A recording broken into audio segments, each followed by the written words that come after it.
Hari Kebangkitan Nasional yang setiap tanggal 20 Mei diperingati mempunyai arti penting bagi bangsa ini dan generasi mendatang, di mana sejarah akan kesadaran kebangsaan dan nasionalisme mulai ditegakkan oleh pemuda-pemuda mahasiswa yang kemudian mendirikan organisasi Budi Utomo.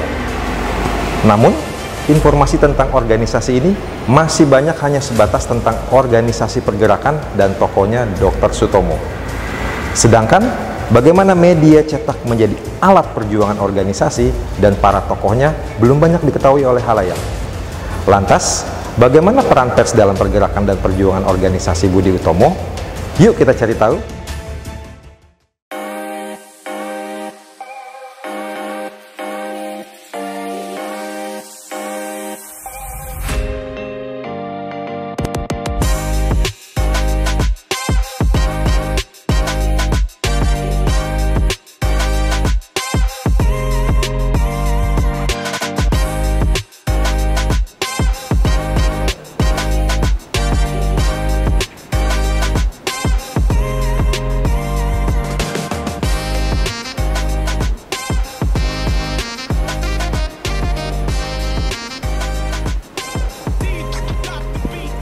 Selamat datang Mas. Halo, Mas. Selamat datang di Museum Kebangkitan Nasional. Ada yang bisa saya bantu?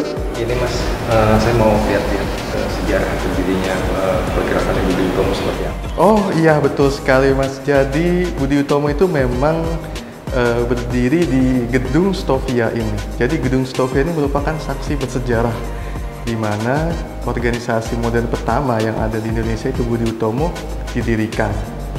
Jadi yang Mas lihat sekarang ini merupakan sebuah situs sejarah yang sangat penting bagi bangsa kita. Jadi Budi Utomo itu kurang lebih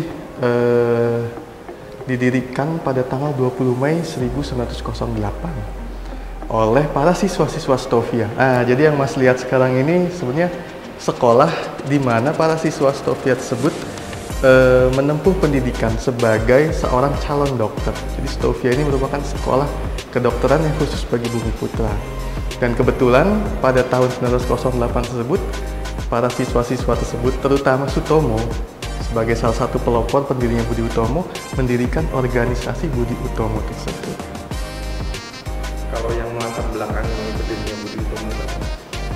Yang melatar belakangi berdirinya Budi Utomo ini sebenarnya mungkin kita agak sedikit merunut balik ya pada masa itu, di masa 1908 dan sebelum-sebelumnya, di mana pada masa itu pemerintahan yang ada di berkuasa pada saat itu merupakan pemerintah jajahan kolonial Hindia Belanda. Jadi pada masa itu bisa dikatakan rakyat atau pribumi atau Bumi Putra itu memiliki situasi yang tidak baiklah atau tidak sebaik sekarang. Artinya baik itu dalam kesejahteraan hidup mereka, pendidikan atau keseharian mereka itu sama sekali tidak baik seperti sekarang ini. Dan para siswa-siswa tersebut sebenarnya merupakan istilahnya seperti apa ya? Siswa-siswa Stovia tersebut sebenarnya semuanya adalah kaum Bumi Putra. Artinya bukan keturunan bangsa Eropa atau bangsa Eropa yang bersekolah, tapi memang benar-benar Bumi Putra. Artinya putra daerah asli. Pribumi asli bisa dibilang seperti itu. Dan yang salah satu yang paling momen yang melatar belakangi Sutomo dan kawan-kawannya untuk mendirikan organisasi Budi Utomo adalah bertemunya Sutomo dengan salah satu tokoh pahlawan nasional, yaitu Wahidin Sudirohusodo. Nah, kebetulan Wahidin Sudirohusodo ini juga merupakan salah satu, bisa dibilang ya, alumni Stovia. Tapi Stovia pada masa itu bukan Stovianya ya, karena Stovia ini merupakan perkembangan dari Sekolah Dokter Jawa. Jadi Wahidin itu merupakan salah satu alumni dari Sekolah Dokter Jawa. Beliau kebetulan dalam rangka dia sedang menyebarkan sebuah propaganda. Maksud saya propaganda seperti ini bukan propaganda yang aneh-aneh ya, tapi beliau mempropagandakan sebuah sistem, artinya yang dikenal dengan nama studi fund. Studi fund itu adalah sebuah program berupa beasiswa yang diberikan kepada masyarakat pribumi atau Bumi Putra yang memiliki kemampuan, ya bisa dibilang kemampuan pendidikan yang cukup bagus, tapi tidak memiliki kekuatan dalam uang. Artinya tidak bisa mendanai untuk biaya sekolah atau melanjutkan pendidikan seperti itu. Dan Wahidin ini memang mempunyai niat sangat luhur sekali untuk membangun studi fund tersebut. Jadi dia berkeliling Pulau Jawa untuk mengajak para bupati, priai, dan segala macam mengumpulkan dana tersebut. Dan kebetulan salah satu lokasi yang dikunjungi oleh Wahidin tersebut yang berada di Batavia adalah sekolah Stovia ini. Dan Wahidin bertemu dengan Sutomo dan kawan-kawannya di situ. Disitulah mulai terbuka diskusi dengan Sutomo dan kawan-kawan dan Dr. Wahidin.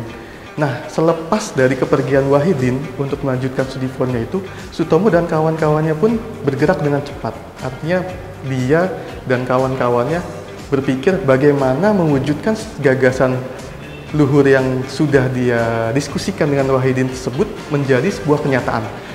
Dan kenyataan tersebut ditunjukkan dengan berdirinya organisasi Budi Utomo tersebut pada tanggal 20 Mei 1908.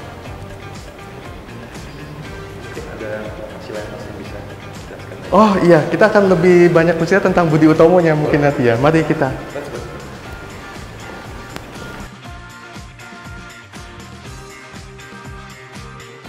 Mas Jun, tadi kita udah ngomongin sejarah dan latar belakang. Lalu kita pengen ngomongin siapa sih tokoh-tokohnya. Kalau gitu mari saya jelaskan sedikit di sini.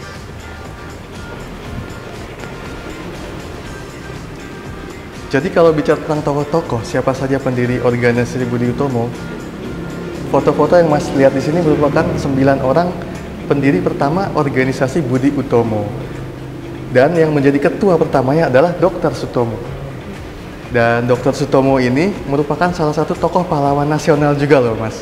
Jadi Dr. Sutomo ini memang banyak berperan sekali dalam masa kebangkitan nasional ini.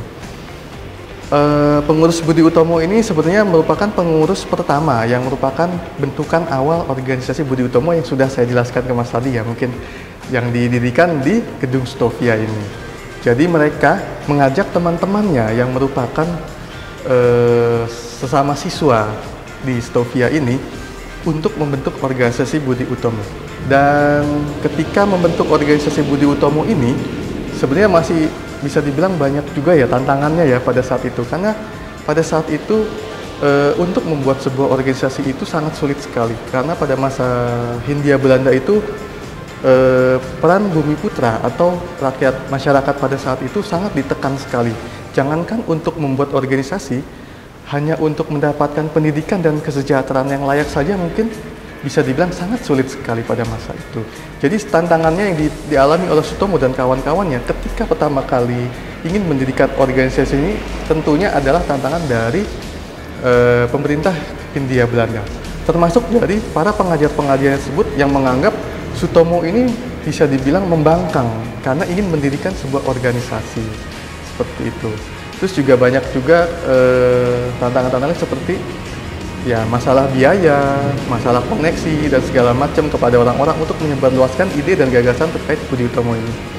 Mungkin sedikit anekdotnya bisa dibilang Sutomo dan kawan-kawan ini pada waktu itu untuk mencari dana dalam membangun Budi Utomo itu hingga harus katakanlah menjual barang-barang pribadi seperti memiliki arloji, mereka jual, terus memiliki batik yang bagus atau kain mereka jual, yang mana hasil penjualan tersebut mereka gunakan untuk membangun Budi Utomo.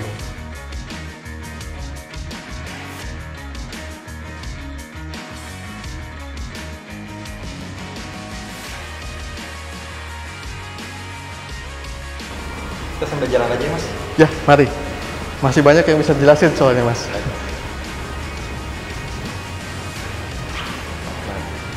Kalau tujuan ekspektasi dari Budi Utomo itu apa sih, Mas? Nah, tujuan dari Budi Utomo sendiri ya.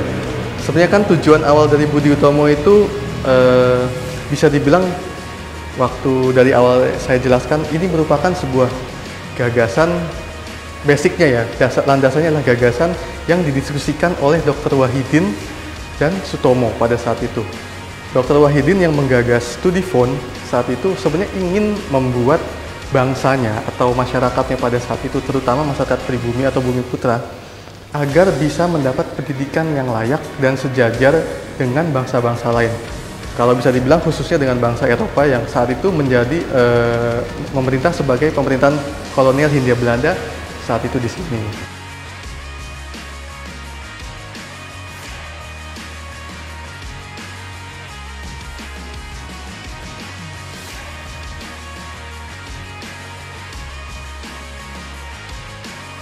Mungkin tadi saya lihat untuk pergerakannya banyak sekali ya. Ada Iya. pendidikan, ada penyetaraan, ada kesetaraan, kesejahteraan. Lalu kira-kira apa lagi, Mas? Sebenarnya Budi Utomo ini punya banyak, bisa dibilang banyak jalan ya untuk mencapai tujuannya tadi tersebut. Salah satunya sebenarnya yang bisa dibilang jalan yang cukup penting juga, yaitu melalui publikasi, melalui pers. Jadi Budi Utomo ini bisa dibilang memiliki corongnya sendiri untuk menyampaikan ide dan gagasan-gagasan dari organisasi tersebut. Nah, beberapa contoh dari pers yang dilakukan oleh organisasi Budi Utomo ini sendiri, mereka menerbitkan majalah. Majalahnya judulnya sama dengan nama organisasinya, itu majalah Budi Utomo. Lalu ada juga majalah Guru Desa. Lalu ada juga majalah Darmo Kondo. Jadi beberapa terbitan-terbitan dari organisasi Budi Utomo ini menjadi corong yang sangat penting bagi berlangsungnya dan tercapainya tujuan organisasi tersebut. Sebagai contoh misalnya majalah Guru Desa, itu mereka membuat tulisan-tulisan yang istilahnya memberi pengetahuan-pengetahuan baru kepada pembaca-pembacanya. Jadi misalnya dalam hal pertanian, peternakan, atau segala macam. Nah, itu yang tadi sudah saya sampaikan juga, itu yang bisa membangun dan memberikan efek atau dampak lebih kepada baik itu anggotanya atau masyarakat luasnya. Jadi mendapatkan nilai lebih lah. Jadi ada keterampilannya di dalam situ, ada ilmu pengetahuannya di dalam situ. Jadi makanya pers ini menjadi sangat, bisa dibilang titik kunci juga ya dalam perjuangan Budi Utomo. Karena tidak mungkin Budi Utomo bisa berkembang dengan sangat pesat dan dikenal oleh kalangan masyarakat luas di Hindia Belanda saat itu tanpa adanya publikasi. Nah, makanya publikasi yang dilakukan oleh mereka ini melalui pers-pers ini menjadi bisa dibilang salah satu tangan kanannya lah, bisa dibilang begitu. Jadi sangat kuat sekali. Karena dengan adanya pers-pers dan tulisan-tulisan yang dibuat oleh para anggota Budi Utomo ini, ide dan gagasan mereka tuh semakin menyebar, semakin luas, dan menjadi inspirasi bagi para pembacanya. Dan pembacanya juga bisa dibilang juga dari berbagai macam kalangan ya. Dan terutama yang ingin disasar juga kan tidak hanya kalangan masyarakat umum biasa saja, tapi kalangan-kalangan yang terpelajar, priai-priai. Jadi dengan tulisan-tulisan tersebut diharapkan juga masyarakat-masyarakat yang memiliki pendidikan lebih tinggi, para kalangan terpelajar atau elit priai tersebut akan sadar bahwa Budi Utomo ini memiliki tujuan yang sangat mulia sekali, memiliki tujuan yang sangat baik, dan juga ingin menyebarluaskan ide dan gagasan tersebut kepada masyarakat di seluruh Hindia Belanda pada saat itu. Sangat-sangat mulia sekali. Sangat mulia sekali. Dan tadi saya sampaikan pers menjadi salah satu andalan dari organisasi Budi Utomo tersebut dalam menyebarluaskan gagasannya.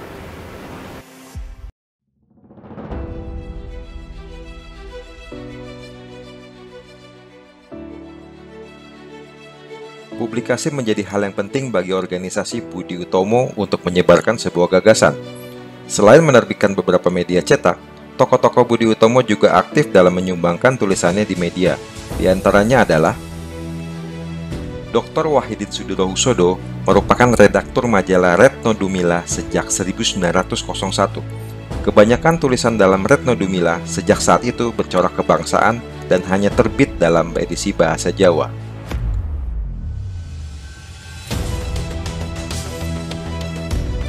Gunawan Mangunkusumo pernah mengecam tingkah laku dan adat Jawa sebagai perintang modernisasi. Kecamannya itu dipublikasikan pada tahun 1905 di Java Bode, sebuah harian berbahasa Belanda yang terbit di Batavia. Dalam The Locomotive 24 Juli 1908, Soewarno menulis harapan Budi Utomo terhadap wakil 8 sekolah lanjutan yang hadir dalam pengumuman berdirinya Budi Utomo.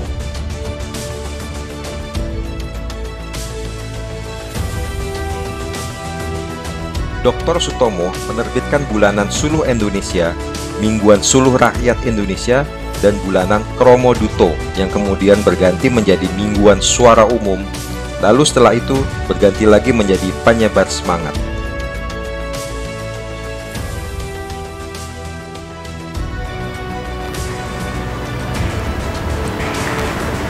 Pers bagi organisasi Budi Utomo ternyata tidak hanya sebagai alat menyampaikan gagasan para tokohnya atau sarana komunikasi antara organisasi dengan anggotanya, tetapi juga punya peran penting dalam menggerakkan roda organisasi melalui usaha penerbitan untuk mendukung keuangan organisasi. Saya Rangga Perdana, terima kasih.